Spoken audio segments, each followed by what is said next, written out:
So I came to Bangalore on 1st May, and I feel overwhelmed by the response shown by the people here. And we see a lot of traffic coming on Google Analytics from Bangalore, but meeting the real people is super exciting. We did an event yesterday, and in that event, we were like, कि लोग आएंगे या नहीं आएंगे? How would the response be like, and should we promote it more? And we just posted one post on LinkedIn, and we got like huge response, and we had to say no to a lot of people. So thank you all for this kind of response. And in the event also, there was a lot of love shown by the people. Really feel overwhelmed, and I feel like I should stay here for a month with my family. I've asked my kids and my wife that let's go to Bangalore and stay there for a month. And I would love to meet people here, the Silicon Valley of India, and that's the plan. I mean, I'll be coming back for a month here. Now, coming to the topic of the today, we are going to talk about data science and data analytics. And we have an offline center here, we run a course here, and Priya Bhatia is a mentor here. So, no better person than Priya to talk about this. And about Priya, I was just talking to her, and it was so interesting. And I got to know that she also comes from JIT, the campus where I taught as a professor. I mean, that was really great to know. I mean, kind of feel like a family. So, Priya, I would like you to first introduce yourself, and then I would like to answer you this question like, why did you choose data science as a career? First of all, thank you so much, sir. Sharing with you a stage is such a dream comes true, right? It's a very big deal. So he's a mentor for me, and today I am sitting with him. It's a very big deal for me, right? First of all, thank you so much everyone for coming here. For those, I can see few of my students are also there. So thank you so much everyone for coming. So my name is Priya Bhatia, and currently I'm a founder of Tech for All with Priya company. Apart from this, prior to that, I have worked almost 3 years, 3+ years of experience I have as a data scientist. I have completed my master's in AI domain from IIT Hyderabad. And as sir already told you that my bachelor's is from JIT 128, where he already taught so much, right? So this is a brief about me. You can also find me on LinkedIn, on YouTube by the name of Priya Bhatia only. How many of you are already aware? Right, few of them. And yeah, it's a long journey, and it's a continuous process of learning, right? So thank you so much once again, Sandeep sir, for giving me this opportunity. The next question which he asked from me is that why you have chosen data science, right? So when I was pursuing my bachelor's only at that point of time, we had a concept of elective choosing. That's a very interesting concept in JP. So we need to choose an elective, and it's an optional thing. So I chose at that point of time machine learning, and that's the very first point which interests me. Ki there is something very interesting at that point of time in 2018-19. It's not that much peak, which is currently now. So I was like, ki why not to go for masters in that specific domain. And after that, I went through gate exam. I gave gate exam. And for the very first time when I gave, I didn't succeed. I didn't get any IIT, to be very frank, okay? So again, success and failures are part of life. So after that, when I was doing my full-time job at Thales, Noida, I started preparing again for GATE Computer Science.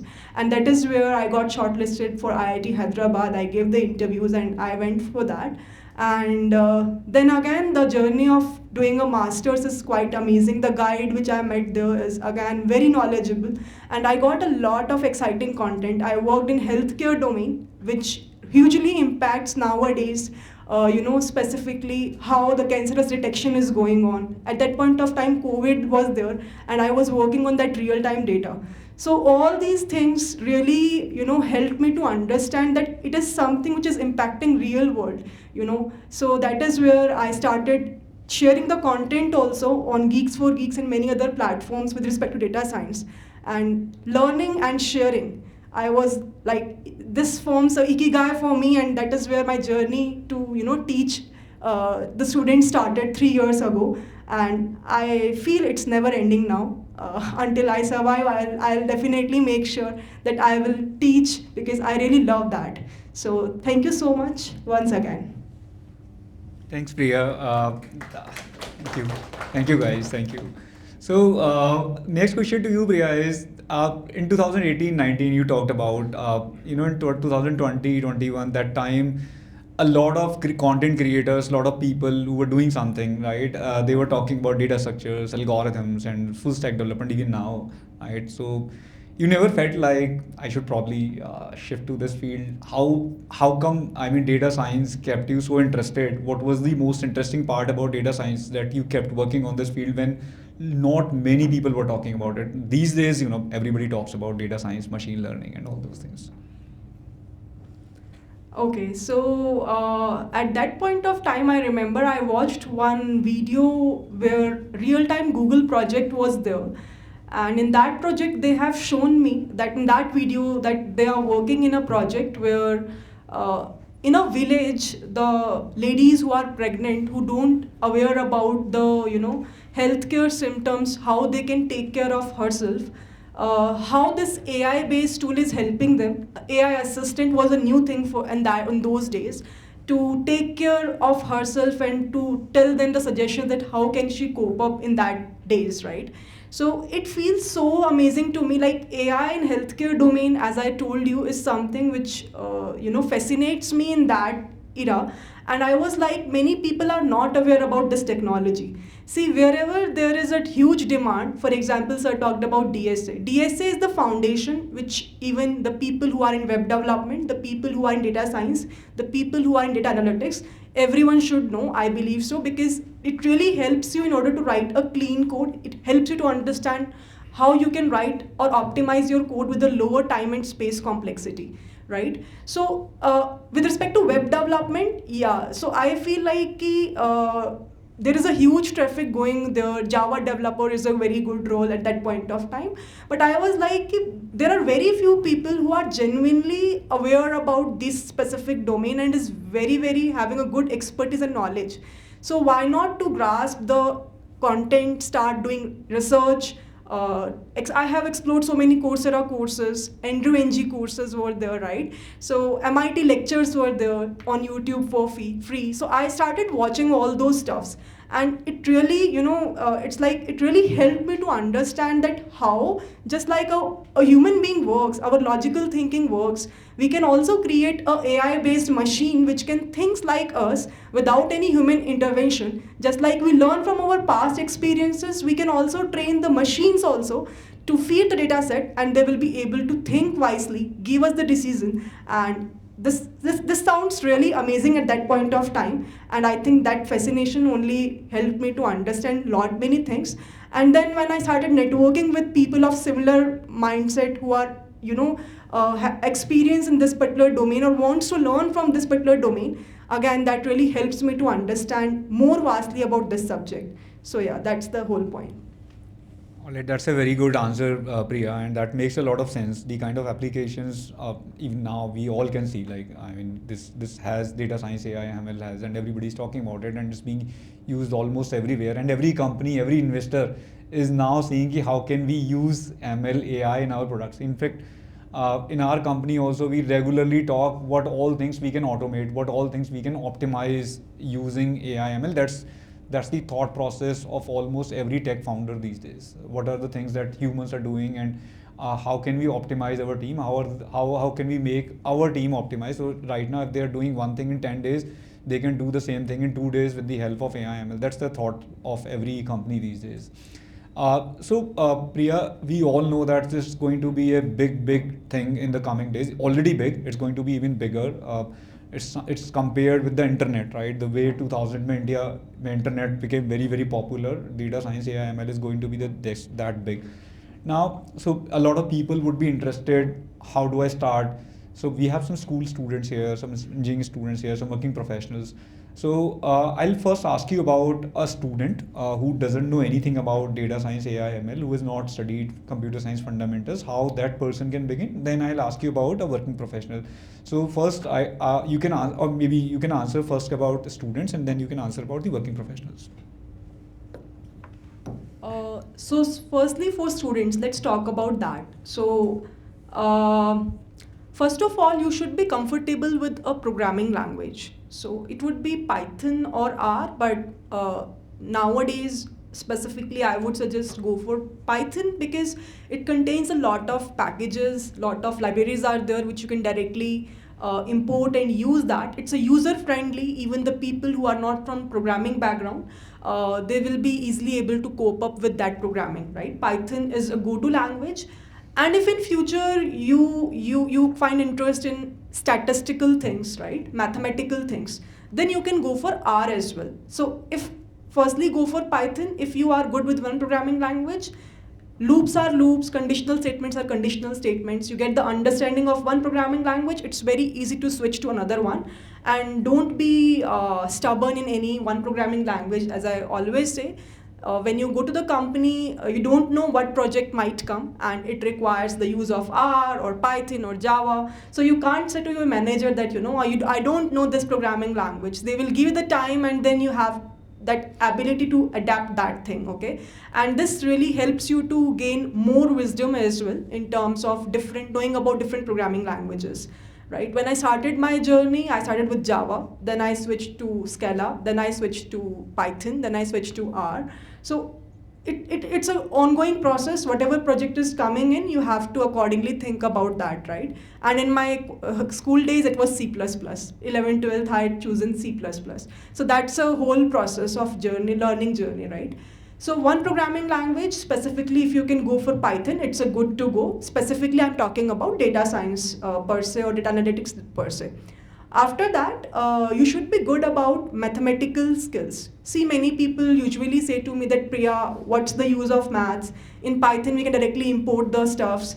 Where is this maths is going on? What I will do in order to understand the mathematical intuition behind algorithms, right? It's just a waste of time. No, it's not a waste of time. When you will go for research per se, you will not able to understand the internal things. When you write a research paper, you will see every research publication checks the internal maths which you have used in order to establish any new algorithm from the previous algorithm that we have, right? So maths is very important. And when I'm saying maths, it would be of linear algebra, like eigenvalues, eigenvectors. It will be of statistical maths, for example, population, sample, hypothesis testing, descriptive stats, whatever concepts we have. You should be aware about basic to intermediate level of these topics.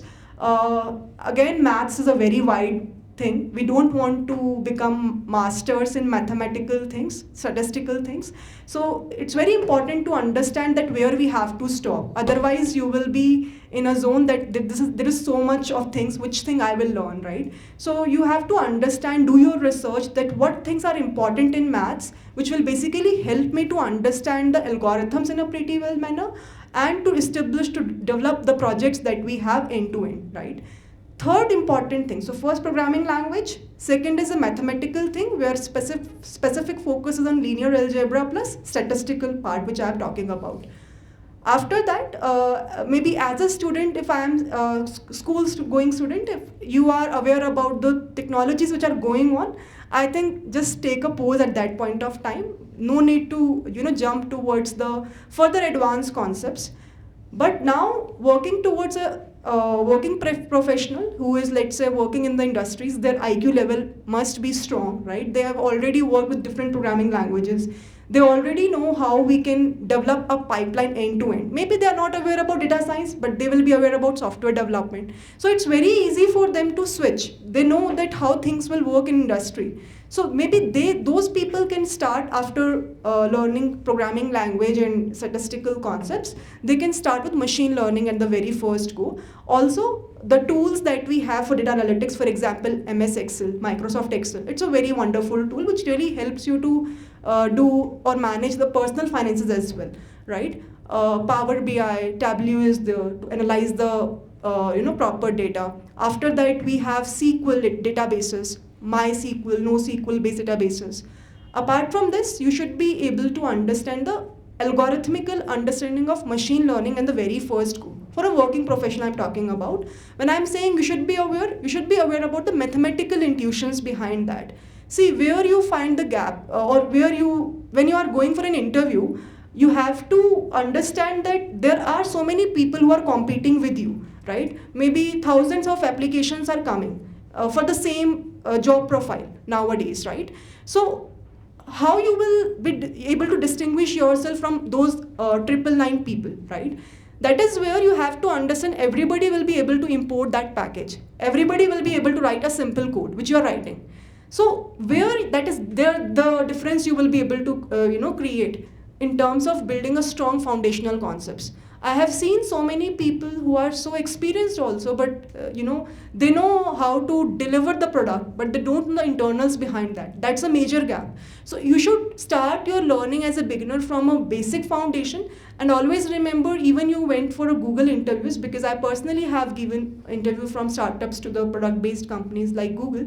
So they will always focus on the foundations. Because tools will keep on changing, advancements will keep on happening, but DSA will remain same, but machine learning algorithms will remain same, but the maths behind that will remain same. So start always with the foundational things, and then step by step go for deep learning, then NLP, and it's a long journey. It's not it's a never ending process.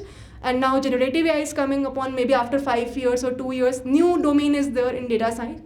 So don't focus on that much stuff, but at least you should be prepared well for machine learning, their intuition, and after that maybe you can start exploring at that point of time what kind of job roles are available. Maybe you can go for Naukri profile, and just now Geeks4Geeks also sir was telling to me that has launched their own job portal. They are connecting with the clients, right? So you can see what kind of job positions are available at that point of time. If it is for ML engineer, chances are very high they will just ask you machine learning concepts. If it's a computer vision engineer, go for the deep learning concepts as well. And accordingly you can just gain your knowledge. And last thing, once you will be able to have a very hefty salary, right? You will be able to get a good package, you will be able to get a good job position profile, whatever you have dreamed of, XLPA amount of package. Be happy, do party for one day, but from the next day start learning again, because it's a continuous process. You cannot stop your learning by saying that okay, ab to meri job lag gayi hai, now I have finished my course, I got my job, I got 50 LPA package, maybe working in some XYZ company. You know tech layoffs are going on, you know that how things are going on, things are changing on a very vast pace, right? You are competing with so many people. So please make sure that you will on a daily basis at least spend 1 hour of your time apart from your job work to explore, to do your research in terms of what advancement is going on in this domain. It's a quite interesting domain, but for those people who are very keen to learn, who are very keen to explore that, okay, let's see what other things are going on. Let's see the new research papers which are coming up, in which particular domain people are still working. Startups funding is going on in which particular specific domain.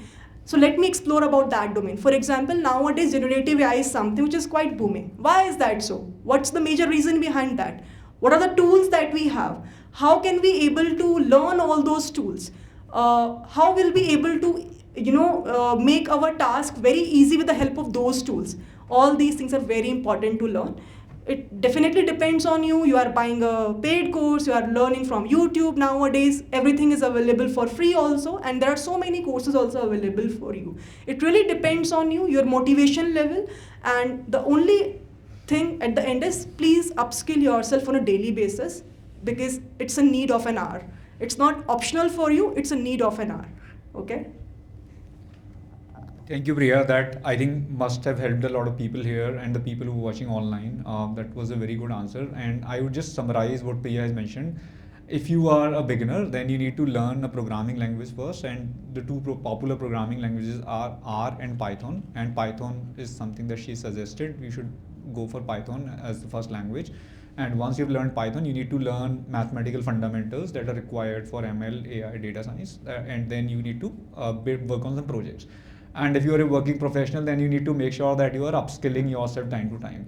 So now my next question to you, Priya, is if say I am a working professional and I am working in a company like somewhere where I am a front-end developer or a back-end developer, I know that I have a lot of interest in data science, AI, ML, and a lot of and the jobs there are going to increase with time. And so how do I switch? I mean, because if I get an experience in, for example, I was working in a company and where I was working on Python, Perl and Sybase. So it was very difficult for me at that time to switch to another company which works on a different technology. I was in fintech, so working, shifting to a company which is e-commerce company or some other company, people were like, more companies would be interested who are fintech and who are working in similar technology.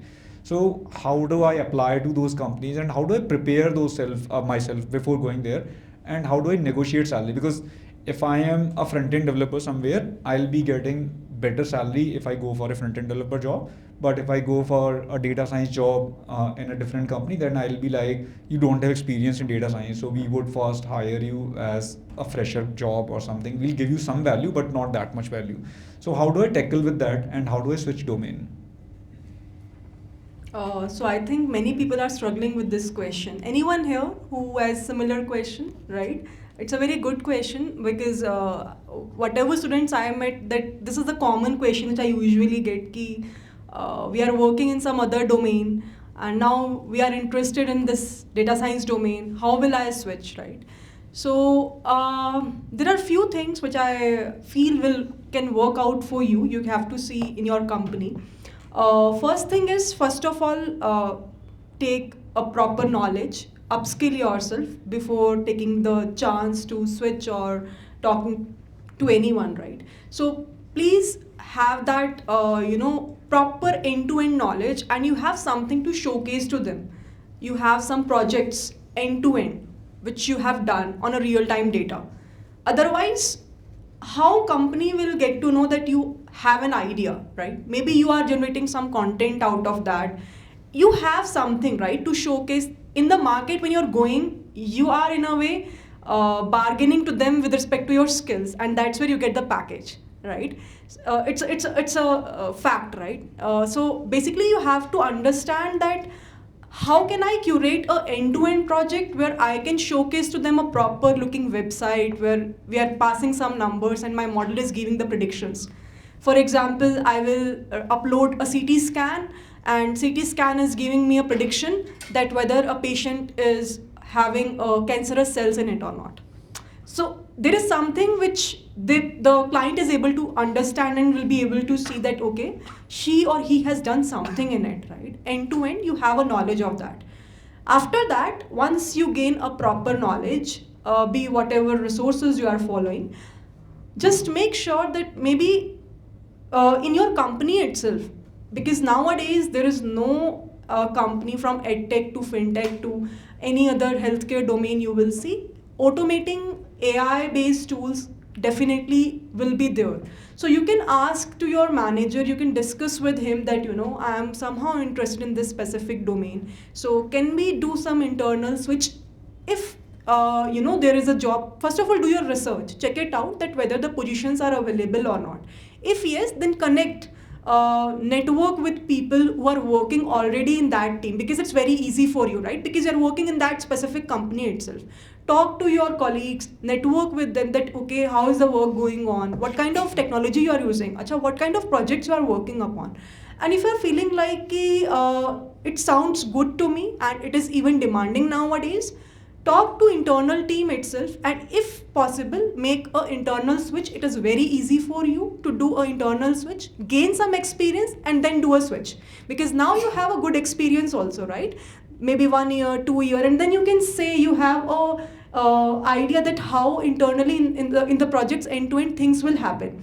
So it's very easy now to make a 50% or 100% hike also, I have seen for many people, right? So initially your focus should be कि I can somehow make a switch. Then I'll gain the experience, then I'll make a hike. It's very easy for me if I have a good experience also and if I have a good knowledge also. Second way could be where, this is the first way, internals which I am talking about. Connect, see the career portal of your own job where you are working currently and the positions are there. Connect with the team and do it, right? Second way could be where maybe you can ask or see the opportunities as a freelancing. See, nowadays only relying on full-time job, I feel personally, maybe you have some different opinions, but today we are in an era where there are so many opportunities, and if we just close our eyes and we will say that I am just focusing on one full-time job, that's my ultimate task and that is what will give me the experience, it's not something which will work out. I don't feel nowadays degrees are that much valuable. Maybe a few years back it was like, okay, he or she is from IIT, or she's having a very good degree, she's working in some XYZ company. If you have your own brand value, that is something I feel will work out in future as well, and currently also. No one cares you are having what kind of degree, you are from which college, you are from which company. Even Google is also at the end of the day laying off, right? So what I'm trying to convey is, please try to look for freelance opportunities, try to gain some great clients, work upon them, and you will be able to see that if you are working in a great way. Initially, don't be stubborn with the numbers in terms of this much package I want, this much salary I want. Be greedy in terms of work, not in terms of money. If you will do the good work, money will follow you at the end. So when you're starting your journey, I always say in the initial stage of your career, don't be greedy in terms of that this much package I want. It's very easy to take a switch 50% or 100% hike after you get experience of 1 year or 2 year. If you have a genuine knowledge, I am saying, people are ready to pay you if you will do a quality work. But the problem is, many people don't know how to deliver a quality work, right? So that is where the gap is there. Gap is not that people are not giving us the money. They are ready to pay whatever you want, but you have to somehow show to them your credibility. That is where you guys are lacking, if you are lagging somewhere. So what I'm trying to convey here, be more active on social media platforms like LinkedIn, Twitter. Try to spend more time, network with good people, gain clients, do freelance work, gain experience, write that experience in your resume. Maybe no one will ask to your manager that what kind of work they have done. If you have a knowledge, you have done practically the project, write it in your resume, that I have worked in that project, and explain to the interviewer that this is what you have done, because it's an actual experience. You have done it. Maybe you have done it via freelancing, but no one is really focusing on that. If you have a skill set, again I'm saying, people are ready to pay you whatever you want in terms of money will follow you. Just make sure you will do, or write a quality work. Don't lag there. Do your effort in 100% way. Definitely at the end of the day, maybe after 1 year, 2 year, 3 years, you will see that you will get that money or that X amount of package which you really want today. Okay, so this is the way. These are the two ways. One way could be internal switch. Second way could be look for freelance opportunities, gain experience from there, and write that in your resume. I feel that should work. Thanks, Priya. I wish I had known these things when I was working in a software company. I didn't know that, all these things that she has mentioned. And one thing that I like was do try internal job postings, internal job shift, right? That works really well. See, if I am founder of a company and if I have a vacancy for data science or AI ML, and if I see an internal employee who is more interested in shifting, that would be even I know that this guy doesn't have experience in data science, AI ML, but that will save a lot of cost for me because I'll have to spend some money in hiring. A lot of people time will go into interviewing people and shortlisting, and many times when people are shortlisted they don't join, right? So they join and leave after some time. So IJP basically would be a very good thing. I mean, that you can try. That's a very good tip. I mean, I totally agree with that. And one more thing that she's mentioned is about freelancing. And I feel in the current scenario, it's very, very important that we all, as a working professional, have a side hustle. We have a side income because the way layoffs happen, I mean, the things have changed completely. Companies are shamelessly firing people. They are laying off, and it has become kind of trend.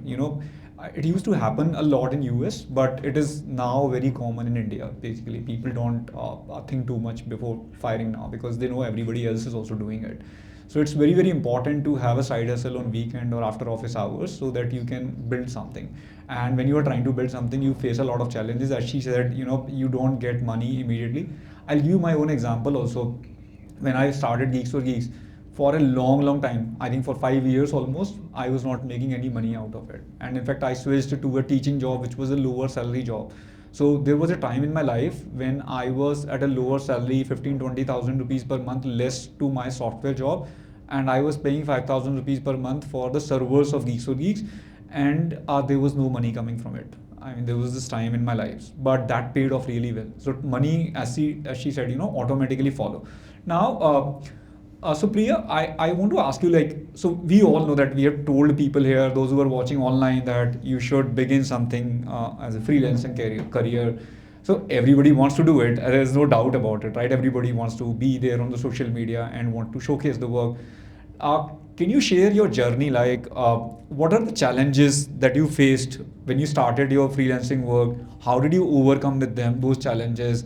And how did you reach the point where you are right now? And if I'm a beginner, uh, what are the things that I can learn from you so that I don't make the same mistakes and I can leapfrog my journey and become that freelancer or side hustle or side income person quickly?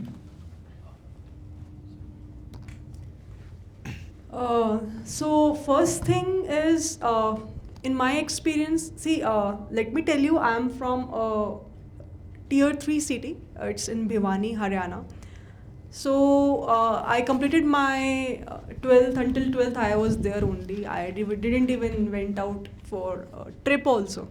So it's like I am like in a home in a four grounded space, and then I don't know how to talk to people. I'm not even comfortable in speaking at that point of time, because it happens, right?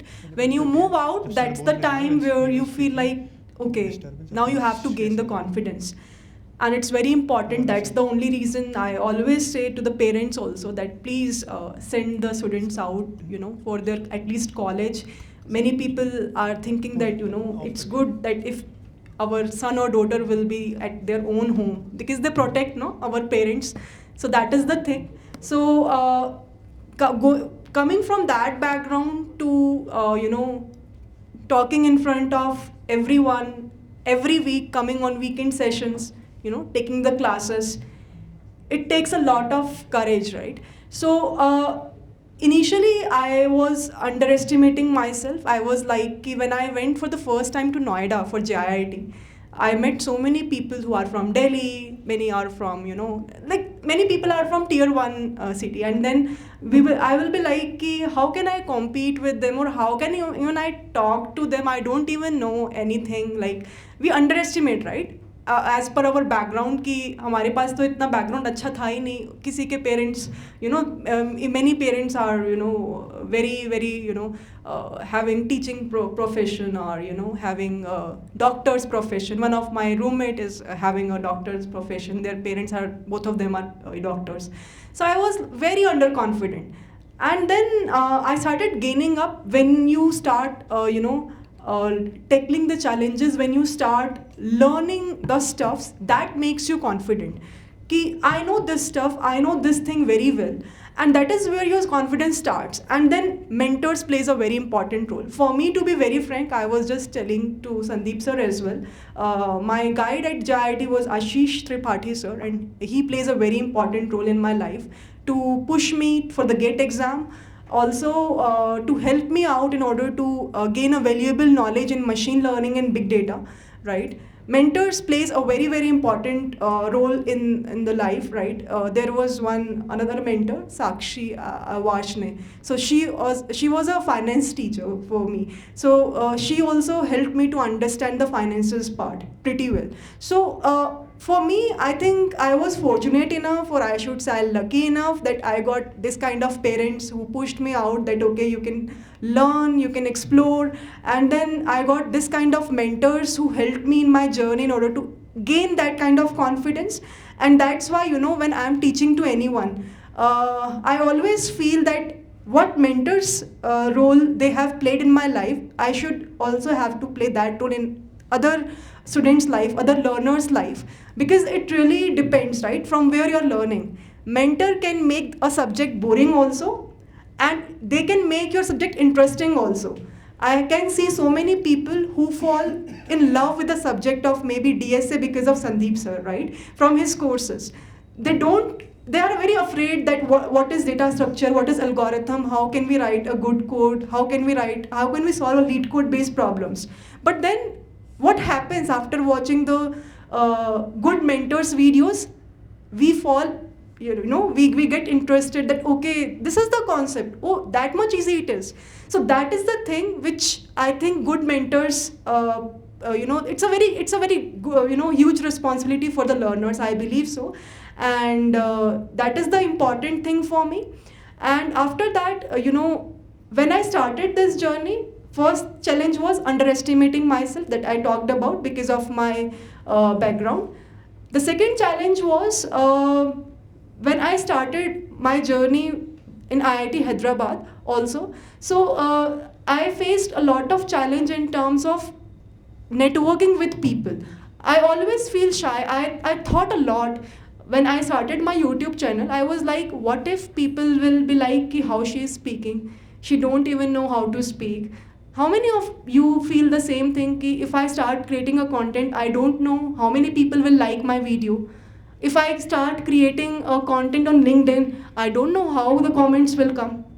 So that kind of fear, I would say, which really hampers our mind, ki what if negative thing will happen.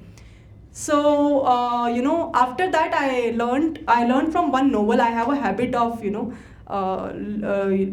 reading the novel. So I learned from that novel that just whenever you're doing something in your life, see the worst case scenario. What is the worst thing will happen? For example, let's say you are going for a company, you are going for an interview. See what worst will happen. I always say you will be rejected. Nothing less than that. But I have seen so many people who didn't even give the interview just for the fear of rejection. They're like, once I will prepare well, then I'll give the interview. When does that preparation well will come? There is no deadline for that. What is the worst thing will happen when you will give the interview? You will be rejected. That's it. You are working in a current company, you will get that same salary. No one is judging you that okay, you will get rejected, and even no one will post on LinkedIn ki I got rejected from this XYZ company, right? You just get the success post in the LinkedIn, right? 10 failures, after that 11th success, and that will be notified on LinkedIn. So you always see the success of other people, you don't see the rejections. I would say very few people talk about their own rejections in their life, right? They always talk about the success, the good things in their life, but the reality is everyone has their bad experiences as well. But it's like by seeing other people's success, we underestimate ourselves कि मेरे में ही दिमाग कम होगा. I must have low IQ, but everyone is having a good IQ. They are someone who is very, very experienced, right? So please don't underestimate yourself. And second thing, don't be shy. We are in a generation where we should know how to network with people. We should know how to communicate with people and try to learn from each and every one. You will, if you will be having that perspective in your life, I would definitely say your life will definitely get changed, and you will be able to learn so many things, even from a worker who is working in any of the XYZ places, right? So the last thing, don't be overconfident. If you get the success, don't be like कि अब तो आसमान छू लिया है मैंने, and now तो I will be like superhero. So success, and then there is a dip when you feel like that, okay? So always be in that, I have to learn whatever success, whatever things I want in my life, I'll have to achieve. And after that, I'll also help other people, other community members, other my friends, to, if they want to, help them out, ki how you will be able to also learn from all these stuffs. So these three things, please take care of that. Thank you so much. Thanks, Priya. Those are really nice things. And the thing that she mentioned about we fear a lot many times. So there's a saying, right? We lose more in imagination than reality, right? So we lose more imagining things. And the social media thing again, I mean, a lot of people share a lot of success on social media that impacts us. We feel like, and people don't talk about that. People say I got a job at Google, but they don't tell you like I got rejected 10, 12 times. And I strongly believe on average everybody gets rejected at least 5, 6 times before getting a job, right? And that's the average. I don't have any data, but I talk to a lot of people. That's the average. But those 5, 6 rejections nobody shares about. Nobody says on social media that I've applied to this company and got rejected today, right? So we see them and we get like demotivated and we don't feel like acting on things and we lose in imagination. So that's the reality. I mean, that's a very, very valid point with social media thing. Now, coming back to data science, AI, ML, So Priya, I see a lot of jobs around data science, AI, ML on different job portals, and these job roles are like ML ops, ML engineer, data engineer, data analyst, data scientist. So could you please tell us about what these different roles are and what these people do in these companies, and what are the skills required to be an ML ops, to be an ML engineer, to be a data scientist, to be a data engineer? So many people usually ask from me that if, let's say, we are from a known programming background, and if, let's say, for the very first time I want to make a switch, so it's very easy for you to go for, first of all, data analytics. It's your very first path, good to go. Why? Because it requires less coding. Secondly, it requires very, very less effort as comparable to working in data science specific domain. Why I am saying so? There is a reason behind that. When you're talking about data analytics, the major role which you will do in that tech domain is that you will, as the name suggests, analyze the data with the help of tools that we have, for example, Power BI, W, MS Excel. For that, you require knowledge of SQL. For that, you require knowledge of EDA, Python programming language, and tools, basically, knowledge is required, right? In future, Chat GPT, you can see, right? Google Bard, Gemini, which we say. We have Cloud AI. How many of you are aware about Cloud AI? No one. Maybe please after the session, just go and explore. Chat GPT, I think everyone, right? So it's a very big competitor nowadays of Chat GPT, Cloud AI. Okay? CLAUD AI. So Anthropic company, it's a tool which is competing with the Chat GPT and doing some amazing things. And I guess it doesn't process your data, your personal data. Right? Yes. That's the advantage. Yes. And even in Chat GPT, if you're not having a paid version, you cannot upload a file, right? There's not an option. In Cloud AI, you can until a limit of 5 to 10 MB. Monthly subscription is same, $20. But anyhow, so you can just go and explore about this tool. So what I'm saying is, nowadays we have these tools which will basically help us to analyze the data, right?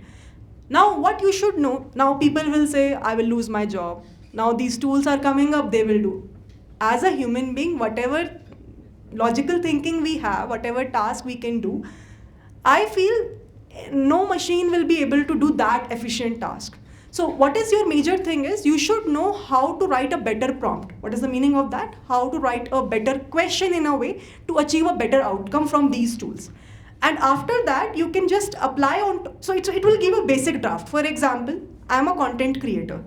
I want to go for one workshop. So what I will do, I will write to ChatGPT or Cloud AI that as a content creator having expertise in data science, I am planning to go for a workshop for a data science specific domain. Can you please suggest me the script of that? So it will give you a good draft. But by saying that, don't copy paste. Then to everyone knows. They can also learn from ChatGPT why they are coming here. On top of this, try to apply your own expertise, that what other things I can improvise on top of that. Similarly, same thing for LinkedIn writing as well, right? So in order to do the data analytics part, you should have a good tools knowledge. You should know how to write a better prompt. You should know the basic Python programming language and mathematical knowledge. So it's your first path if you want to go for data specific domain. Okay? Second, after that, second way to be is data scientist, in which your focus is not only to analyze the data, but also to make the predictions. Let's say in Bangalore HSR layout, there are flats available. Okay, builders are building their properties, and in future, maybe after 5 years, they will either go for rent out or they are planning to sell it out. Now we have to make predictions. Ki after 5 years, as per the today's data of HSR layout, maybe they have market, mall, opening, maybe different localities, right? Whatever be the parameters we have, number of bedrooms, number of balconies. With the help of those features, can we predict that after 5 years, what could be the possible charge of that particular home? Maybe 7 crore, 10 crore, 12 crore, 15, I don't know. Depending upon the features. After 5 years, I want to make the predictions as per the today's data. So that is where these machine learning algorithms, That is where these neural networks, deep learning based data will come into picture. When I'm talking about deep learning, they are dealing with image based data. When you're working with numerical data, it's a machine learning task, but anyhow, I'm categorizing it as a data science part. So anyhow, whenever you want to just not do the analysis, but also want to make predictions out of that, that is where data science will come into picture. For that, you need to have a good knowledge of ML, DL, computer vision, NLP, right? All these generative AI. There is a lot more things which are required when you are applying for data science specific domain, right? That's why the easy path would be data analyst.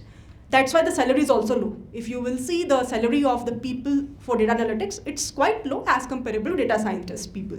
So second, after that, data scientist. So once you enter into data analytics, start learning again for machine learning, for NLP, for deep learning, whatever interests you, whatever kind of data interests you. If textual data, go explore NLP.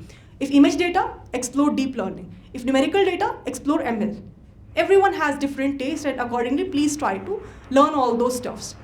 Once you get a good understanding of data science, maybe after that, if you feel like that, okay, there is somewhere in the pipelining I'm lagging my knowledge, you can go for data engineering as well. So that is where a tech stack of big data is required. Hadoop, MapReduce, Spark. Like nowadays, you can see there is a huge data, right? In every particular domain, the data is in TBs, in MBs, right? So how can we be able to handle that data? How can we be able to process that data in an efficient manner? For that, a big data tech stack is required. So these are the three specific domains: data analytics, then data science, in which specifically you can talk ML engineer, you can talk NLP engineer, you can talk computer vision engineer, and so on. After that, data engineering is also there, for which big data tech stack is required, for which is basically used in order to process the huge amount of data. When data size is very huge, when we try to create a data pipeline end to end, in that case, that tech stack is required. Again, I'm repeating, you cannot grasp the knowledge in one go. Start your journey with data analytics. Then as a second step, maybe you can go for these two are, you have to choose in that path. Either you can go for data science or you can go for data engineering. They're interdependent of each other. Independent of each other, if you have a knowledge of both of them, it's a plus thing. If you don't have, any one of them will also work out well. Both of them almost have an equivalent package in the industry as well. So this is how the things will go. Thanks, Priya. Very well explained. And one more thing that I would like to add here is, see, these vast number of roles and different roles are there typically in well-established company. If you go for a startup, in a startup of 5 people, the founder is doing everything, right? And if it's a company of say 50 people, then a person who has learned data science, AI, ML would be ML ops, would be data analyst, would be data scientist, would be doing everything. So it all depends what type of company you are joining. If you're joining a well-established company, then there will be different roles. But if you are in a startup, then it might happen that you would be doing everything. So for example, when we started, our initial tech team was doing everything, DevOps, and now we have a DevOps team, separate DevOps team, 4 or 5 people working in the DevOps. But initially, everybody was doing everything when we were a small team. So that's how the teams are structured. Now I'll cover a bit about the offline classes here. Priya takes the classes of data analytics here, and then we'll have the question answer session. So, Priya, tell us about like the course that we do here, and how are we different from other courses, and what all we teach in the offline classes here. So for now, the weekend batches are going on. I think one batch already have finished with a very great response. It was the first time I have seen that the drop ratio of students in that DA1 batch, I was telling to DA2 students as well, is very, very less. Usually what happened is in virtual sessions or in recorded paced videos, I feel, because I'm teaching from the past 3 years, I have taken virtual sessions more, and it's for the very first time taking physical sessions, right? So the major difference which sir was asking about, that the major difference which I felt is the drop ratio. People are motivated till the very end, and there are few people who got a job offer as well. There are few people who are interviewing at that point of time. I'm not sure that what is the outcome at the end of the day they will be able to get, but in the journey itself, in their batches, like in between, someone got a job and then they are saying that Priya, I have to shift from Bangalore to Pune, so maybe we will join virtually. So it's a hybrid mode sessions. If people want to join virtually, if let's say they're not in Bangalore, or like the way I'm saying, people got a job and let's say they want to shift from Bangalore to Pune or from Noida to Noida, so they can, and they will continue their course in a hybrid manner. Second thing, so one thing which I observed is the drop ratio, which is very, very less, because you get the environment, you get the feel ki acha, students are learning, you will talk to each other and you'll be like, okay, you have done that project, acha, how you have done that. In virtual mode, we are not connected this much. Whatever you will say, it's good in terms of ki now the people who are from tier 3 city also, they can learn from amazing mentors, which was not there when the internet was not that much available in the tier 3 cities. But now after Geo came, right, everyone can learn from anywhere. That's a good thing. Like everything has its own pros and cons, but the good thing in the physical sessions is people are interested, they are coming till the very end of the session, and there are so many people who are there till the very end, from the start till the very end, and single class also they didn't miss. I'm very bad in remembering the names, and I remember the names of the students. It means they came on a every week basis. So that's the proof. Okay?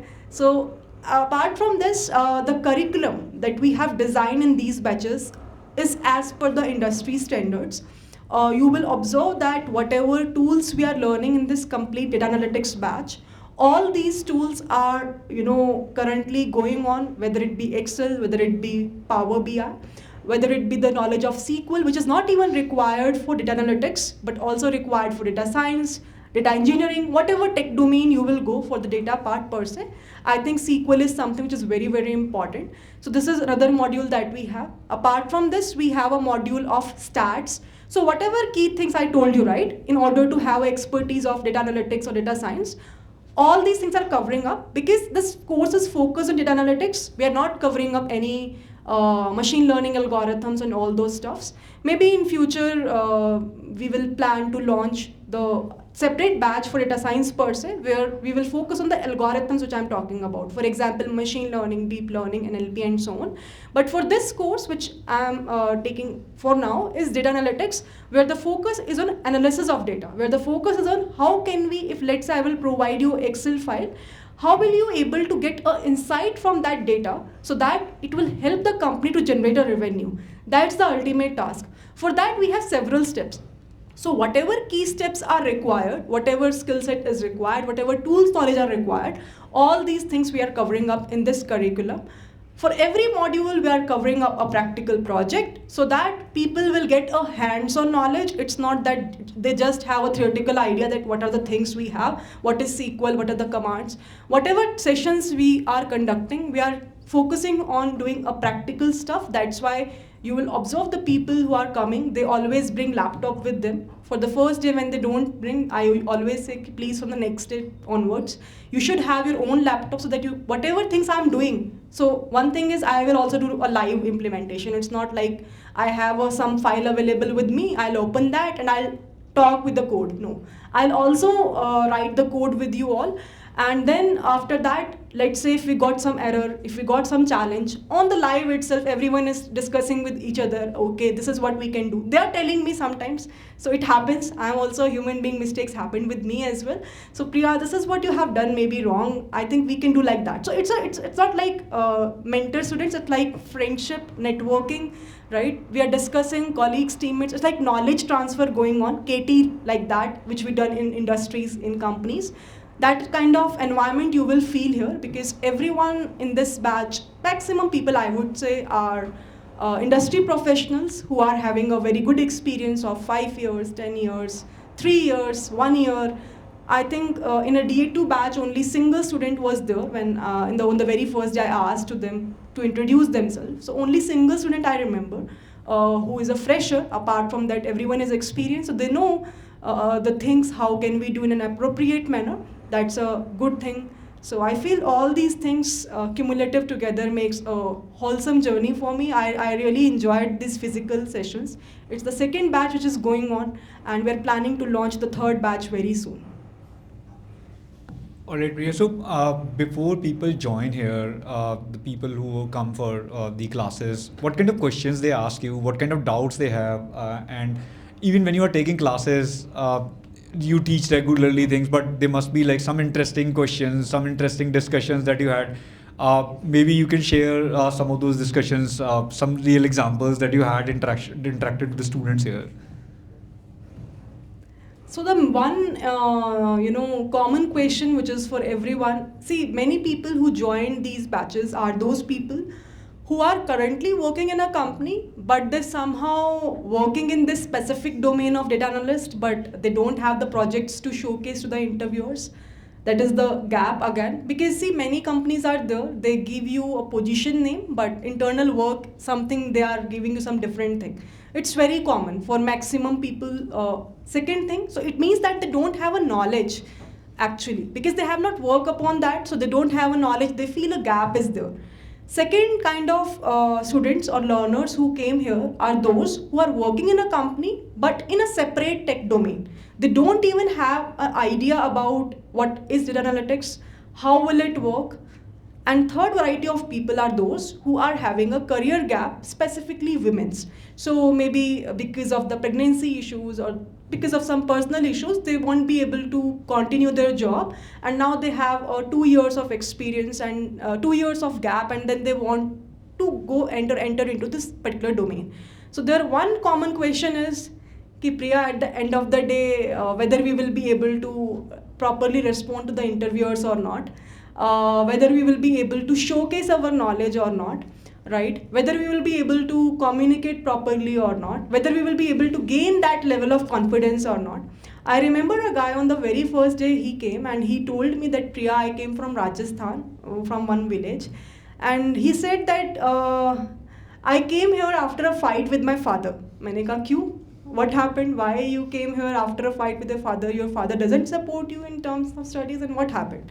He said that, Priya, I completed my bachelor's from Jaipur, Rajasthan only, and after that I didn't get a job, and my father is very upset with me. He said that now you are purchasing a course. I know you won't be able to achieve something from this course as well. So one request from this part is, please, the only motivation which students have is their parents. So don't demotivate them by saying these words. But anyhow, he said this thing to me and it feels so bad to me. And he was like crying at that point of time. And he said that at the end of the course, what I want is I will be in a situation where I can speak to anyone confidently, where I will be able to crack the interviews. And many people want the same thing only after purchasing the course, right? But what I told to him and what I always say to everyone is, don't focus this much on the outcome, right? Even no one knows like how, like, people prepare for UPSC exam and they spend so many years, and after that they have so much burden in, like, what will happen. Life will not go in that direction what I have planned for. So you don't know what is the outcome. Always I think you should work on the present, and the only thing which I always say, works hard, right? See that whatever things I'm learning in a very interesting manner. I know end-to-end things in a practical way. Focus on your learning. Job, money, I always, I think few minutes back I said the same thing. They will follow you. HR will come to you and say to you that, we are having a job position open. Will you be able to join our company? So don't focus on whether I will be able to get a job, whether I will be able to get some XYZ salary. This much. You should have something in your head what you want to achieve, but on a daily basis, if you are learning and if you are focusing just on the outcome ki ye mil jaye, just don't be desperate to enter, for anything ki that is what I want, right? So focus on your learning, enjoy the journey, enjoy the process of your learning, and find interest in whatever things you are doing. Find your ikigai, right? And at the end of the day, whatever outcome is coming up, it's like, just see that, okay, this is the thing which is happening to me currently. Maybe for future something good is happening. That's why this thing happened. So that is what I can convey from this particular thing. And this is one incident I told you. There are so many people who came here just for this purpose. But for him also I told the same line, and for everyone I am saying again, don't focus too much on the outcome. Everything, whatever you are desiring today, will definitely you will be able to gain. If you struggle day and night, if you yourself will be honest to yourself that I am working very, very hard, definitely you will be able to achieve. Very well said, Priya. I mean, I would have answered the same things. I mean, those answers, those guidelines were really apt. I mean, they were well to the point. I mean, you should enjoy the process, and if you're honest with yourself, if you're working hard, the outcome will definitely come. It might, I mean, luck also plays a role. It might happen that somebody gets an opportunity before you, even you feel like you know things better. But if you keep honestly working, you will definitely reach there. I mean, that is very well mentioned by Priya with examples also. So that is all from my side and Priya's side, and we are open for the questions. So audience, please feel free to ask any question that you have. Yeah, sure.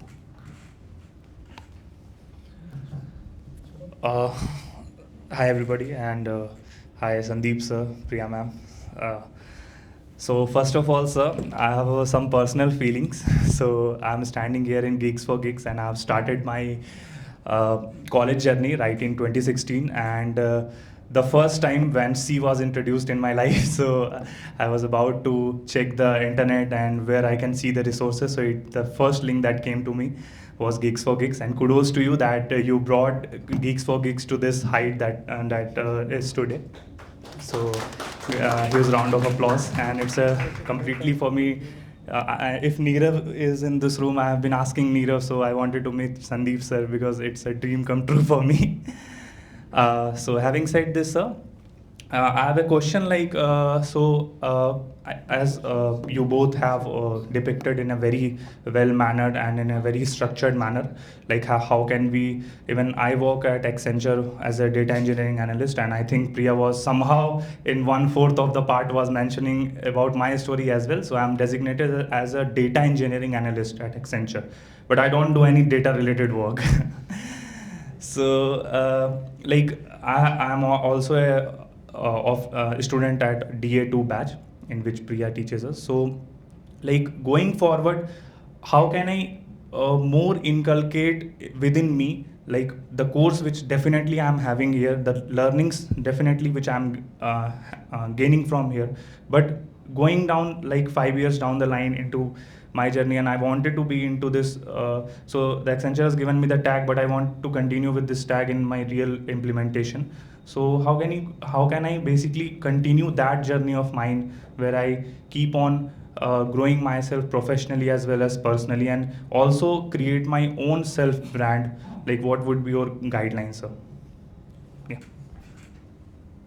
All right. First of all, thanks for the appreciation, man. I mean, it means a lot, and that's the kind of appreciation I have been getting in Bangalore, and I really love it, man. I mean, I that's why I said I want to be here for another month, and the kind of love people show here, the kind of crowd we have of software developers, they've all consumed Geeks for Geeks once. I mean, at least once in their life when they were preparing. So I really love all that. Now coming to the question, I mean, even I have reached that stage in my life, those kind of doubts, those kind of things always come to our mind that, I mean, where am I heading from here? Would it work or not? That happens with everybody, and even the problems arise with everybody. I mean, I'll talk about ChatGPT. So what happened was when ChatGPT was launched, our tech team, our CTO, they were all using it, and they told me in the office that, here is a tool that can generate all the code, that can basically help you in any question. So they all had this doubt what will happen to us now, because that's what people use Geeks4Geeks for. They come to ask the questions, they see the codes, and ChatGPT is able to generate all of that. And for a day I was like, I just said कि ऐसे बहुत सारे tool आते हैं, let's ignore it for some time. And that was very, very new. So our tech team is very young, and they keep exploring different things. So at that moment I said there are a lot of tools which have been coming, and I'll see it and how well it is doing. Then I went home, and on a weekend I tried it myself. I was preparing JavaScript codes for Geeks4Geeks, And when I tried that, I actually got an error in a code, and I thought, why to fix myself? People were telling about this error. Let me try it myself.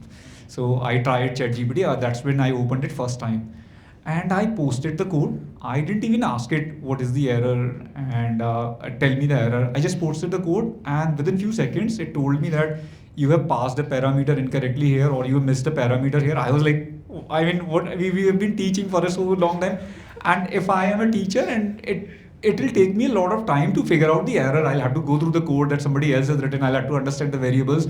So this kind of demotivation happens in everybody life. I felt very demotivated also, to be very frank, that day. Like, what is my role going to be? What is my role as a teacher? But I mean, the way I looked at it later time, I mean, I was like, कि, ठीक है ये tool आ गया. Now how do I use it? Basically, that's the thing I changed. For a day I was like demotivated. Next day I started thinking, how do we use it in our company? How do we automate the processes? And that's what we started working upon. And we also know that we have a different role to play as a company and GeeksforGeeks, and that applies to personal level also. You always have these doubts that this is changing, that is changing, what will happen tomorrow. But if you keep thinking about it, let the demotivation be down for some time and think logically, the solutions come and you become success with time. It just takes more time. I mean, for me also, I mean, whatever I built GeeksforGeeks over the time, it has taken me 15 years, and there are people who've done it earlier than that. I mean, but I strongly believe if you keep giving time to something, you definitely get success. I strongly believe in the theory of Forrest Gump movie, where a guy who is not, I mean, I am like the same. I'm not the smartest, not the best. I was never good in academics, never good in sport, never good at anything. But I kept doing GeeksforGeeks for 15 years. So as you said, if you keep working on this data science thing for 5 years, and if you work honestly and these small problems don't disturb you, don't leave it, basically you will definitely get a success. Nobody can stop you, basically, until unless there are something which go very wrong. Your luck is not all together with you, but there are high chances that you will become successful. Any other question? Hello. So, good afternoon, everyone. Good afternoon, sir. Sir, I'm so glad that I'm here.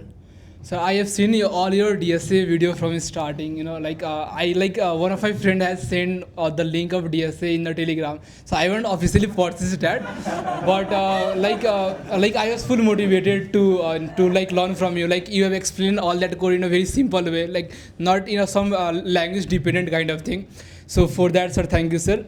And sir, my question is that like I am very keen interested in like data science kind of thing. So I'm learning ML from like past 3 months or 4 months. So my question to the Priya ma'am is that like ma'am, as you said, like we should not go like deep diving to that mathematical induction, right? So like in how because like I am kind of stuck from last 5 to 7 days because like right now I am learning SVM, right? So like there is some mathematical induction intuition code is there. So I am trying to figure out what like I am like feeling very much complicated for now. So like for in like up to how many part or like up to how many mathematical knowledge should we have for the particular algorithm, so that we can understand that algorithm in a kind of better way, ma'am. So have you checked the curriculum of maybe some good universities, Stanford, MIT, like whatever be the maths they have mentioned from standard resources I'm saying. Have you checked at any point of time? No, not it. The problem with us is that, we are very fond to watch the shorts by great influencers. There is nothing bad in that. But there are very valuable resources available for free on YouTube, on internet. For example, if you will go, there is Stanford machine learning lectures are available on YouTube. Have you ever watched that? Yeah, like I tried to watch, but like it was kind of it's went over my head. Overwhelming. Yeah. So that's where I think these courses came into picture again. So basically, what I'm trying to convey here is that try to check out the curriculum for the people who are pursuing masters in this specific domain. For example, I have finished my masters in AI, so it's very easy for me to understand that what are the topics which are required to understand this. But for a people who are not aware about the subject and they're learning and they just have done their bachelor's, so you have the internet access. Every IIT, IIC Bangalore publish their curriculum with respect to what in masters mathematical topics they will teach. So whatever be the curriculum they have designed, this is designed by professors who have completed their PhD from a very good colleges like Stanford. So what I'm trying to convey is from that you will get an idea that okay, these topics are a part of a curriculum. So it means that these topics are important for me to understand the subject of machine learning or deep learning or NLP, right? For example, in stats, there are two different topics. One is inferential stats, one is descriptive stats. So whatever topics are available with respect to descriptive and inferential as a part of a curriculum in data science, try to learn those things only, because when you're talking about stats, people are doing masters in stats as well. So there are so many friends of mine in IIT Hyderabad who have done masters and who are doing the masters in specific this domain also. So we don't want to go and deep dive into this particular subject, because there is, again, it's a very vast domain. We just have to understand this much, that we will be able to understand the algorithms behind that, internal intuition behind that. For that, I think the better way is to check the curriculum of the good websites, see the top subtopics which are mentioned, and step by step maybe write it somewhere, note it somewhere in your sticky notes, document your learning. That's very important. So start after that step by step learning those topics. That's it. That's the only thing which you're supposed to do, right? Thank you, ma'am. Okay, thank you. Thank so you, much. sir. And please let us know the Telegram channel name. We would look into it.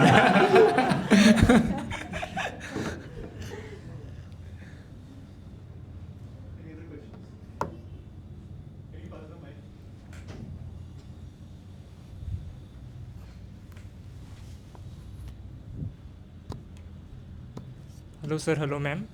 So I am in third year. I am targeting GATE exam. So and also my interest is in DSA and data science.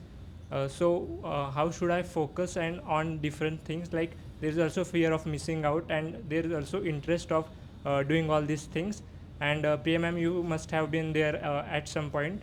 So how to proceed with this? Like to focus on GATE exam, or to focus on DSA or data science, or first do something and then later do other things like that. Why you want to do GATE? Because I want to pursue higher studies. Why you want to pursue higher studies? Because I want to pursue research. Okay, so you have an interest in research, that's why. Yeah. So are you planning to go for masters or PhD directly? No, for MTech specifically. For MTech, Yeah. okay, perfect.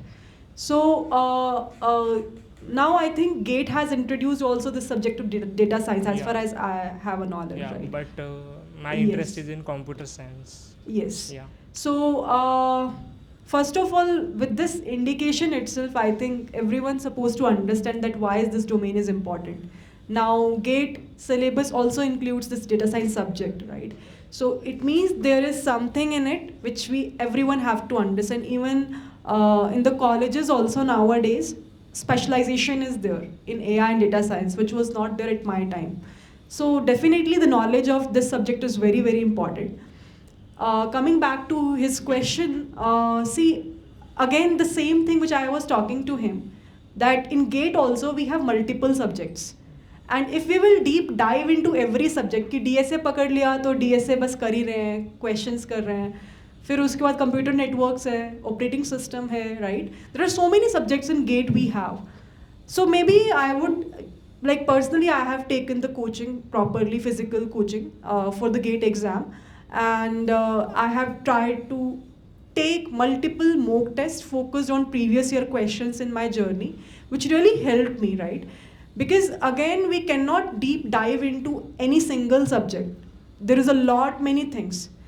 Just make sure if you can, take a course where the experienced mentors are teaching, who already have cracked GATE exam, and they know the end-to-end curriculum, they know how the questions are being designed, they know this year who is the one designing the GATE pattern, right? The different IITs usually design, right? It also depends on that particular aspect as well. So depending upon that, I think those mentors will be the one which will definitely guide you that what are the topics which you have to focus more. And when you are preparing for this journey, just make sure solve as many previous year questions as you can, because that will help you to understand the pattern, that how the questions will come. It's kind of reverse engineering. For example, let's say you got any question of GATE exam and you feel that this topic I'm not aware of.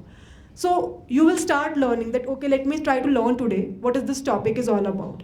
So first of all, complete the syllabus curriculum, which is designed by any course if you can take, if you have that much idea that which is the university or the college which is giving us a better course available for this particular GATE exam. Check the mentor's detail who is teaching the right subjects, and then start preparing for that.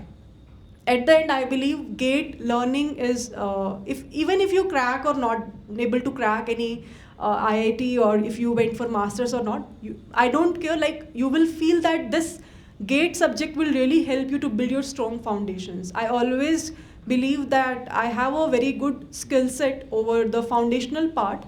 The only reason is I have prepared for GATE exam, I believe so, because my BTech knowledge, to be very frank, is very limited. But when I started learning about these GATE exams, even though I didn't able to crack for the very first time, I told you, right? But still, I was like, कि मैंने इतना knowledge ले लिया है ना कि I'm not regretting it. So I think for once, everyone should prepare for this GATE exam, and I think it's not that much expensive also. Go for it, appear, because it's just a focus on foundations. It's not focusing much more on DSA, lead code hard level problems, right? So it's a very foundational topics will be there, and you will be able to understand that how much knowledge you have in terms of computer science, basic subjects, and now data science is also there. So mathematical skills also you have to improve. So I feel getting a structured course plan would be a better idea rather than doing a self-preparation. And at the end of the day, if by bad luck, you won't be able to get a good rank or any IIT, don't get demotivated, because whatever learning you will be able to gain, you will always embrace that. Sir, you also must have given the GATE exam, right? Right. So please share your experience also. Right. So, when you said no, I want to do research, I kind of remember a very interesting story.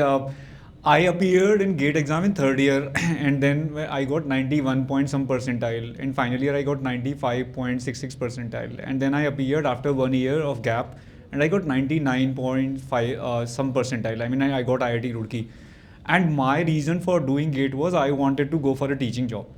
I was already teaching in an engineering college, and to be a successful teacher, you need to have masters and then PhD. So my idea of life was कि I'll do masters and then PhD, then settle as a professor in an IIT or NIT. That was my life goal. So when I appeared in GATE exam, and I so I don't know right now, there used to be a lot of interviews in IIT. So IIT Roorkee, when I appeared for the interview, although I was selected, but the interview experience was not very good. The professor asked me the same question, like Priya asked. Why do you want to give the GATE exam? And I answered the same answer, that I want to do research. I kind of lied because I knew I want to be a teacher. So he was like, he looked at my mark sheets and he said, your marks don't tell the same thing. So be ready, if these guys take interviews, be ready for these kind of counter, because IIT professors, they are very strict. I mean, I appeared in a lot of IIT interviews after do they have interviews even now? So they basically are very strict, and they make a lot of fun out of the tier 3 students who go there. I remember in IIT Kanpur also, this guy asked me to write a code on the board, and I got stuck, and they were all laughing at me. So this kind of basically interviews happen, and then the professor said, you had got 91, then 95, then 99. You should have appeared one more time. You would have got rank 1. So that was again one thing he mentioned. But and then they asked some technical questions. Now coming to how to prepare for GATE exam. Whatever Priya has mentioned, I mean, I completely agree with all that. One more thing I would say is try to solve the previous year papers as well.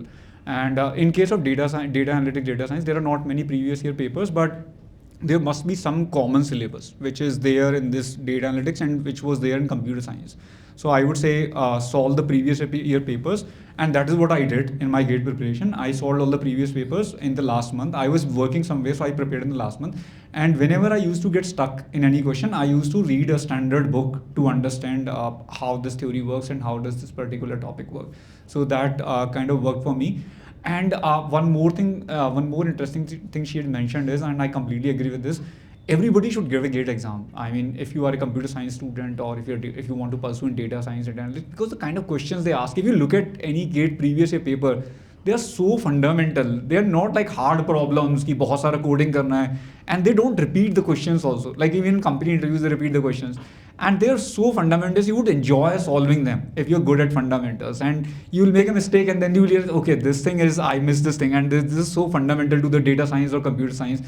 That's really beauty. Even if you don't want to do masters, if you don't want to do research, I would suggest that everybody should give the GATE data science if you're a data science or data analytics candidate. Thank you, sir. Hello, sir. Hello, ma'am. So, sir, I have a question related to the current job market right now. So, I've been preparing DSA for like last 6 months, and now I feel pretty confident that I can go for interviews. But the situation is that my resume is not getting selected. So, like for last 1 month, I've been constantly applying in many companies, startups, and many product-based companies also. But yeah, I don't understand like where I'm getting it wrong. Why I'm not getting interview calls. So, see, yeah. I think you need to apply more places. There's no limit to it. And what happens with a lot of candidates, they apply to say 10 companies. They don't get an interview call. They feel like, I mean, there's something wrong with my profile, something wrong with me. And if I apply to 20 more companies, maybe I would not get a call. That's not the case, actually. You should apply to unlimited number of companies. There are thousands of companies, and companies do reject candidates. So, and the kind of entrepreneurship culture we have in India, basically, especially in Bangalore, I mean, there would be a lot of startups where you can just say, I don't need a salary. I would just work for you. You are doing an interesting project. I can just be an asset for you, and I can build something. The technology that you are using, I have knowledge in this, and I can do something about it. So that can also be an approach. And if you feel like this company is not giving any salary and there's something fishy, you can also say no to HR, like the way HR say no. So my idea would be to apply more and more companies, and don't give up on applying. Basically, even if you're not getting interview calls, there's no limit. There are thousands of lakhs of companies. I mean, you can apply everywhere. I mean, and be more active on all job portals, whether it is Naukri, GeeksforGeeks job portal, LinkedIn, everywhere. And it's all about match finding. I mean, there are recruiters who are always going to LinkedIn. They particularly need a person in that particular location with that particular skill. They might find a match with you. So just keep applying, keep updating your resume, keep participating in the job events, and even after 100 applications, you feel like nobody is calling, keep still applying. I mean, that's the mantra I would say. And Priya, you want to add anything?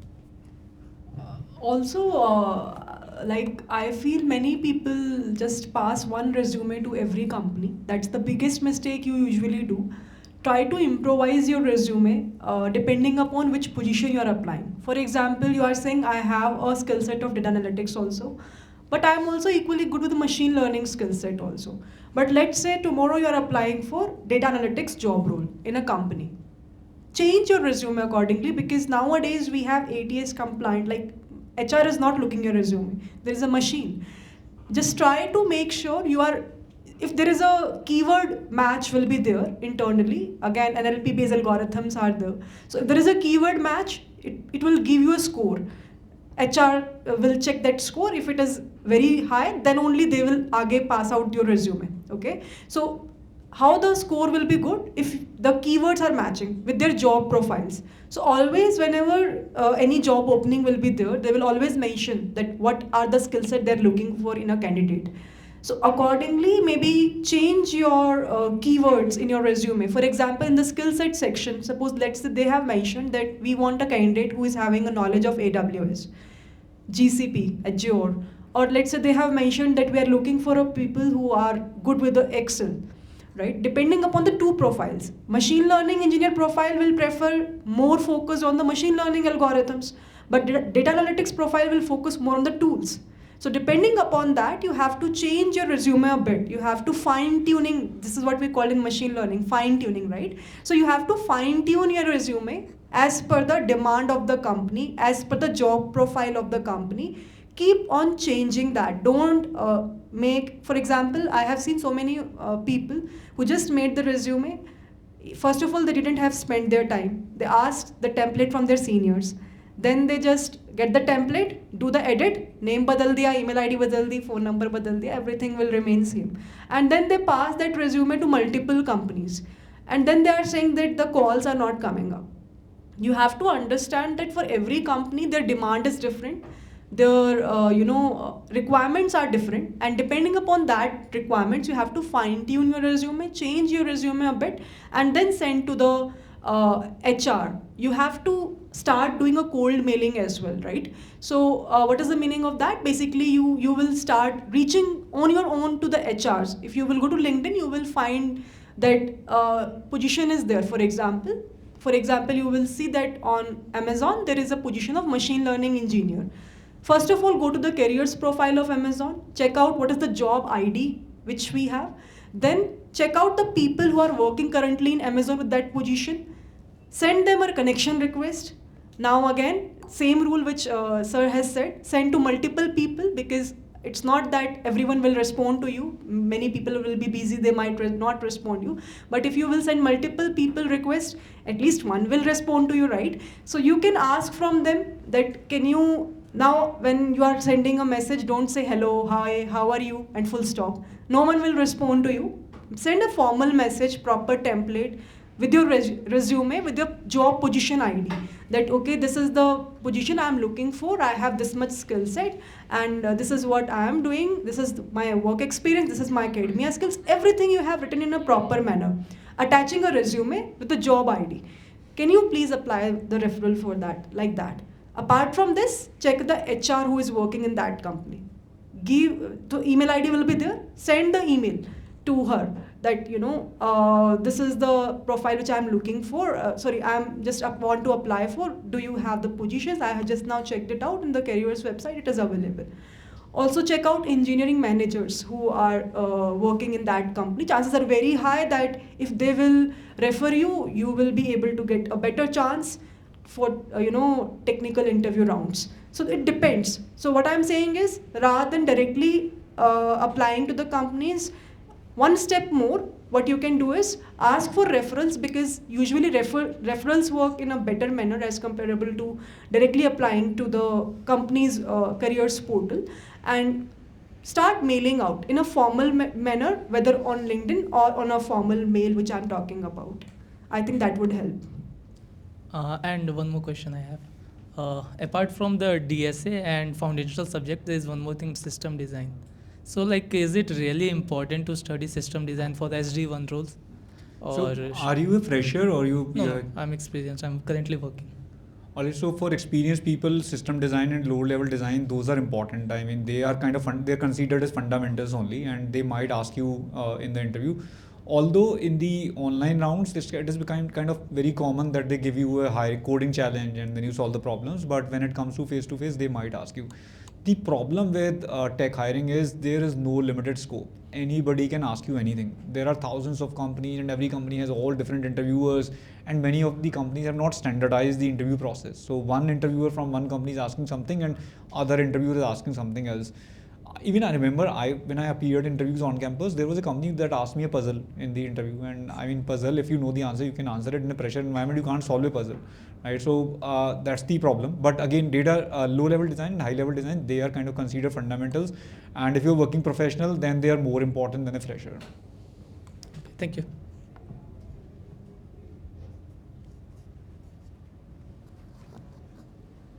Any other questions?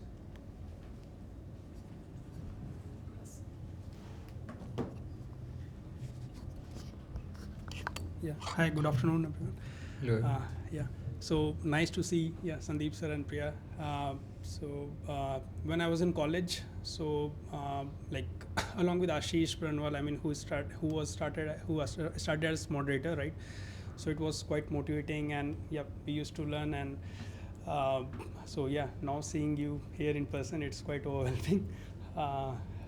So the question that I want to ask is that many of my friends who are working at different places like Google and Microsoft, even they now, I mean, they want to don't completely switch to data science, right? But in their project, they need to apply at some of the places or integrate. Some of my friends who are in finance, right?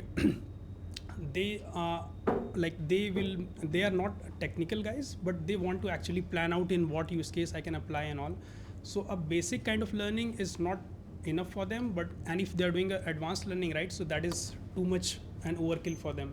So in that case, what would be the approach which should be followed so that they have good understanding? Definitely the fundamentals is a way to go, but how do you suggest? So I remember there was a guy named Rohit from my DA1 batch, and he's also a senior.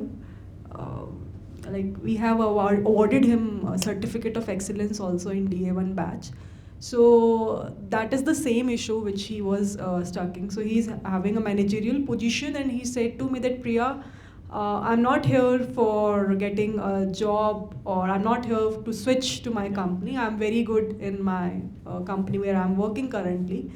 The only objective is that I'm facing a trouble now. Things have changed, technology have changed, and the people who are working under me, it seems they are more knowledgeable than me. So I'm not able to get that pace. So that is where I'm landing to the schools. So what I'm trying to convey here is that maybe you need to see, first of all, if possible, you can look for the structured courses because that will help the people to not do a self-paced work, because there are so many resources, right? And everyone is very getting confused ki which particular resource we should follow. So if you can get a structured course, if you are not that much financially compliant, you can just go for that and start gaining the knowledge. Nothing is too much or overwhelming. Always if you gain a knowledge, it will be a plus point, right? You are saying that if they will take more knowledge, they will be again in that situation that, okay, it's too overwhelming. But I feel if there will be a structured curriculum and the mentor is really great, having a good experience and confident in what they are teaching. So I feel that that's a good idea specifically for those people who are in a good position in their company, because they can easily afford these things. They can easily upskill themselves. And I must say that now is a time where even the people who are in a very good job position role, they also have a need to upskill themselves, because things are changing, and maybe they have a 15 years of experience, they have a 20 years of experience, but the things which are coming currently, and you never know after 5 years, I don't know what will happen, because the way the things are changing so frequently. If the person is very stubborn that I am having 15 years of experience in Java development now, so I will not switch in data science, this is very new for me, people get, they're not that much flexible. When you gain that much experience, it's usually not feasible also. But if you have to survive in the industry, that's the fact that you have to learn by upskilling yourself on weekends. Please do join conferences, please do join workshops, network with people, see what is the demand going on, where the industry is trending, what are the skill set which is required, and see the gap. For example, just now Shaurya has said that whatever things he is doing, he has a good tag name, but currently he is not doing that work. So that is the major gap, right? And many people are struggling with that gap. So for that only, I think these courses are designed. For that only, these conferences are there. And I think Bangalore is a hub where we can network with people. There is a lot of conferences on a weekly or monthly basis going on. Many good, you can meet in the gym also CEO of the company, you never know, right? That's the beauty in Bangalore. So that's what I feel. So you should have a mindset key, I have to learn and I have to grow myself, if you are feeling that I am somewhere lagging in terms of a skill set. Thanks, Priya. One last question, Sandeep sir, if you can help, and Priya, if you can give your inputs also. So, we all are talking about, and maybe it's like we are in the developing country, that about jobs at big tech and all, and that's good actually. So, what you can suggest that it can be a more entrepreneurial mindset, right? So that we can also think about starting something of our own, and after in AI space, right? So there are a lot of scope that things can be done. So how to actually have that shift and how to groom ourselves? There are startup accelerators and all those things, but what would be your suggestions for anyone who wants to do that? Alright, so talking about entrepreneurship, I always say that if you see a problem around you, the thing that I don't like about a lot of entrepreneurship ideas is a lot of people, what they try to do is whatever went successful in China and US, let's replicate that. I don't think that works a lot many times in India until you get a lot of money. the way I see it is we should actually look at a problem which is around us, and we feel like this problem can be solved and it should be solved. And I have the right skills to solve it. Even if I don't have the all skills, I can solve it with the current skills and I can keep upskilling myself. So if you are in that state where you are too confident that this problem should be solved, must be solved, and I can solve it, basically, then you are good to go as an entrepreneur. And if you solve a problem which is helping people, which is saving their time, making their life easier, and even if the number of people initially is 5 or 10, that should be good enough. I mean, when I started Geeks for Geeks, tech hiring or tech job is not a big problem in China or US. It's a problem in India. We have large engineering crowd and a demand supply game, right? So people need to know how to apply and how to upskill themselves, how to prepare themselves. So pick a problem where you see that this problem should be solved and you can solve it with your skill, and solve it for limited number of people. I mean, we should, like interviews, she said, right? We should not be like, I'll prepare for an year and then I'll apply. Just build an MVP and try to make it available for limited number of people. And if 5 people use it and they like it and their life is become better because of you, and they are getting success in their careers, their life, because of your product, then it will become 10, 50, 100 anytime. Even if at the back end you're doing everything manually, you don't have AI, ML, you don't have tech, but you are helping 5 people, right? That's my idea of building a startup. And with time, when you will get that thank you messages, those people sending you mails, calling you that, hey, your product helped me, you will always get motivation. Money and other things won't give you that motivation with the kind of motivation you get from the thank you emails. Like, I visited Bangalore, and I mean, when we are running a business, we see a lot of problems in Noida, and in our Noida office, a lot of challenges come in running business. But whenever I visit colleges, whenever I visit places, do community like this, and whenever I hear from the people that your courses helped me, Geeks helped me getting a job, and you were telling about Ashish Baranwal's story, right? I mean, that those are much more motivating than revenue or anything else. And even if this is coming from 5 people initially, you will get motivated. You will try to solve it for 10 people, 100 people, and you will keep growing. That's the idea. Thanks a lot, sir. Thank you. Thanks, Priya.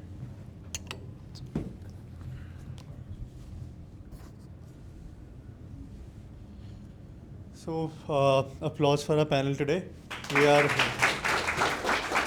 almost on time and done for the day. And thank you everyone for joining. So yeah, let's close the session.